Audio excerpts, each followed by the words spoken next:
sin que pase inadvertido que el patrimonio es el conjunto de bienes, derechos, obligaciones y cargas que pertenecen a una persona y que son susceptibles de ser valorados en dinero o pecuniariamente.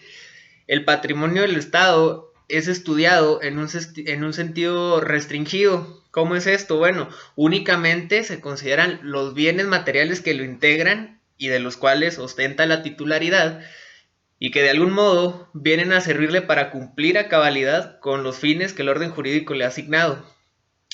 El Código Civil Federal clasifica estos bienes en bienes de uso común, bienes destinados a un servicio público y bienes propios. Sin embargo, la ley de la materia, que viene a ser la Ley General de Bienes Nacionales, únicamente le llama así, bienes nacionales, y señala que estos serán por regla general sujetos al régimen de dominio público. Solo por excepción se estarán sujetos a la regulación específica que las leyes respectivas tengan a bien establecer. Así pues, en relación con los bienes del Estado, son muy importantes los conceptos de dominio público, dominio privado, dominio originario y dominio directo, y de los cuales nos ocupamos a continuación. El dominio público es definido por la doctrina como el sector de los bienes del Estado sobre los cuales ejerce una potestad soberana de acuerdo con reglas de derecho público para regular el uso y aprovechamiento de los mismos y garantizar con ello su preservación y explotación.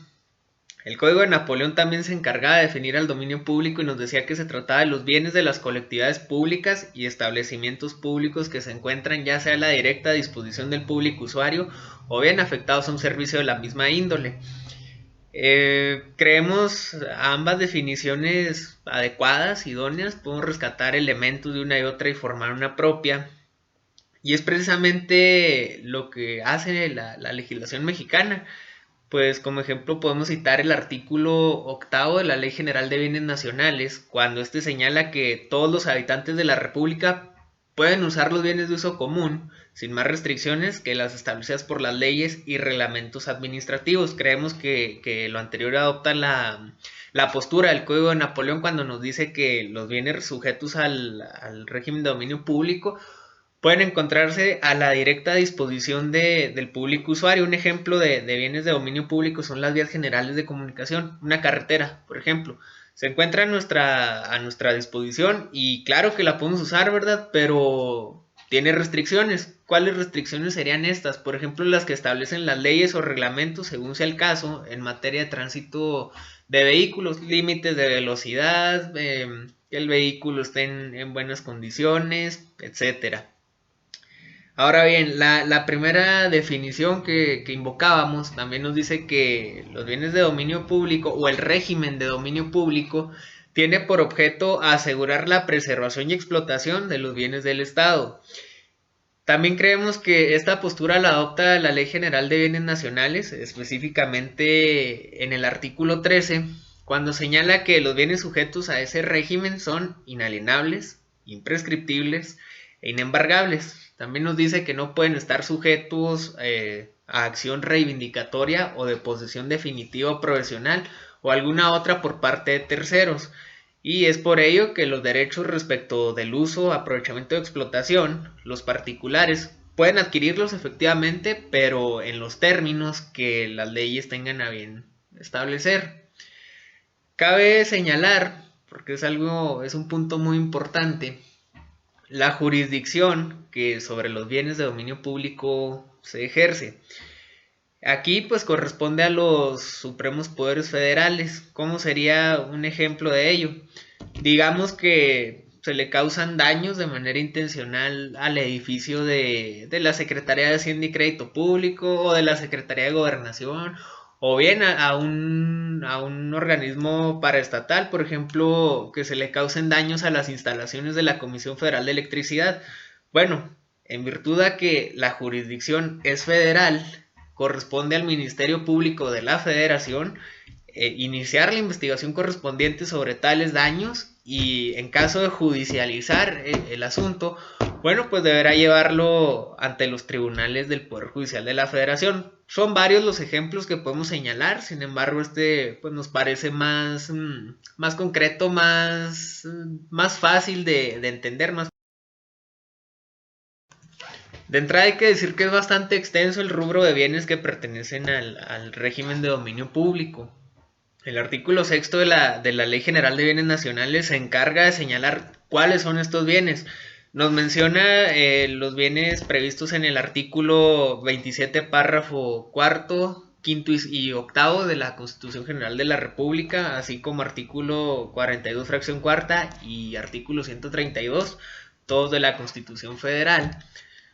Estos bienes pues vienen a ser los recursos naturales de la plataforma continental y los zócalos submarinos de las islas, los minerales, metales preciosos, yacimientos de piedras preciosos, el petróleo, la plataforma continental y zócalos submarinos de las islas, cayos y arrecifes son también sujetos al régimen de dominio público, los fuertes, cuarteles, almacenes de depósito, etcétera. También nos dice que pertenecen al régimen de dominio público los bienes de uso común. Estos también es bastante extenso el rubro, son previstos por el artículo séptimo de la Ley General de Bienes Nacionales y a grandes rasgos, con base en dicha ley, en dicho ordenamiento jurídico, pueden clasificarse de la siguiente manera: bienes de dominio público o uso común aéreo, bienes de dominio público o uso común marítimo, bienes de dominio público o uso común terrestre, así como zona marítimo terrestre y terrenos ganados al mar. El régimen de dominio privado se refiere a aquellos bienes a los cuales el legislador les ha brindado protección a través de las reglas del derecho privado, del derecho civil. Sin embargo, esto no significa que se aparten por completo del régimen del derecho administrativo. Es por ello que en todo lo no previsto por la Ley General de Bienes Nacionales, los bienes que pertenecen a ese régimen pues se sujetarán al Código Civil Federal o a las leyes que al efecto se expidan. Cabe señalar que los inmuebles de dominio privado pueden ser enajenados a título gratuito o a título oneroso. Podrán enajenarse gratuitamente cuando se destinen a los servicios públicos que prestan las entidades federativas o los municipios. Y en cuanto a la enajenación a título oneroso, debe intervenir la Comisión de Avalúos de Bienes Nacionales, que es un órgano desconcentrado de la Secretaría de la Función Pública, quien deberá fijar el precio para venderlos en subasta. Sin embargo, el precio también puede fijarlo el propio Poder Ejecutivo Federal por conducto de dicha secretaría. Son dos opciones que prevé la ley. Es bastante oportuno también indicar que los bienes sujetos al régimen de dominio privado pueden ser objeto de todos los contratos regulados por el derecho civil, exceptuando los contratos de comodato y la donación con las modalidades o restricciones que ya indicamos. En general se considera que se encuentran sujetos al régimen de dominio privado las tierras y aguas que no sean de uso común y desde luego sean enajenables a particulares, los bienes que hubieran pertenecido a organismos paraestatales y que estos se hubieran extinguido, los adquiridos en el extranjero, por ejemplo donde reside un consulado, por mencionar un ejemplo, los muebles sustituibles puestos al servicio de los poderes federales, por ejemplo vehículos, escritorios, computadoras, etcétera, y en general cualquier otro bien que adquiera la federación y no sea de uso común, pero tampoco se considere de dominio público. Como dijimos, se consideran sujetos a este régimen los bienes muebles que están al servicio de los poderes federales. Estos bienes muebles se encuentran sujetos a los sistemas de inventario y estimación de su depreciación y al destino y afectación que pueda dársele de acuerdo con las normas o lineamientos que al efecto emita la Secretaría de la Función Pública. Cabe decir que para enajenarse tales bienes deben ser desincorporados del patrimonio del Estado.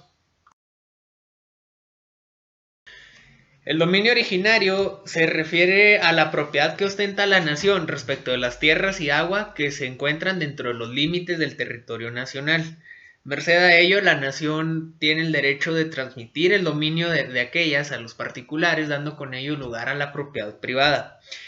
Aquí es importante destacar lo que nos dice Felipe Tena Ramírez en cuanto a que el territorio nacional no pertenece ni a la federación ni a ninguno de los estados miembros, sino que pertenece a la nación tal como lo señala el artículo 27 de la Constitución General de la República, siendo el rol de los supremos poderes federales pues fungir únicamente como representantes de la nación.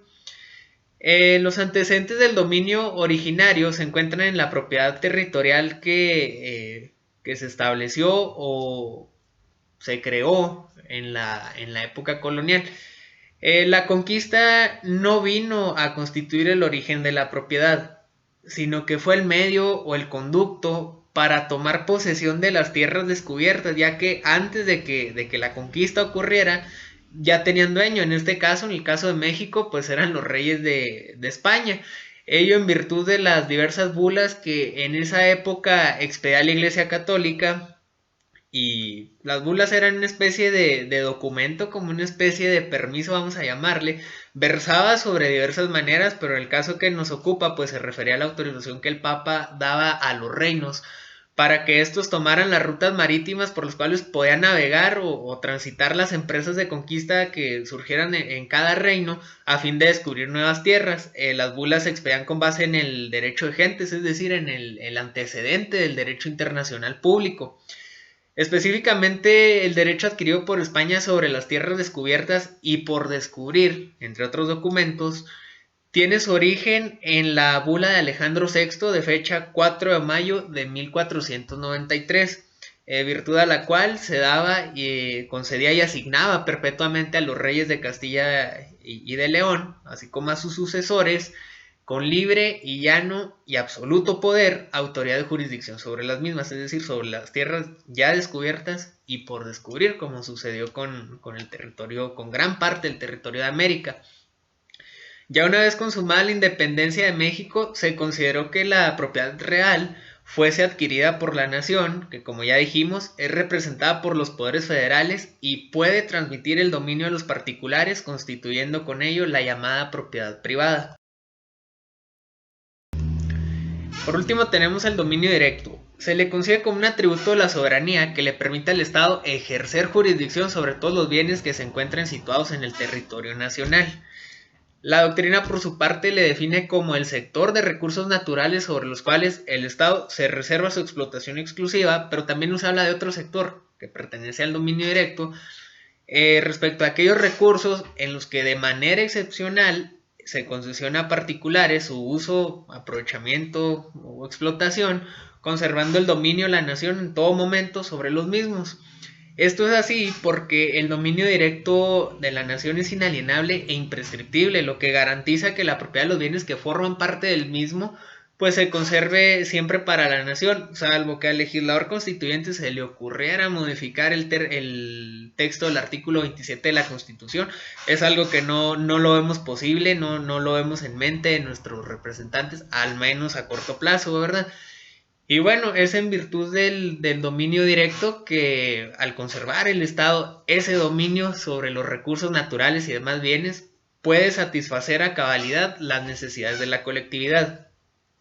Ahora bien, tratándose de los recursos hidrológicos y sustancias minerales, por ejemplo, vamos a citar de nueva cuenta el petróleo, aun cuando el dominio de la nación es inalienable e imprescriptible, puede a través de la figura de la concesión, otorgadas por el Ejecutivo Federal de acuerdo con las reglas y condiciones que fijen las leyes, permitirse a los particulares la explotación, uso o aprovechamiento de los mismos o por las sociedades que se constituyan conforme a la legislación mexicana.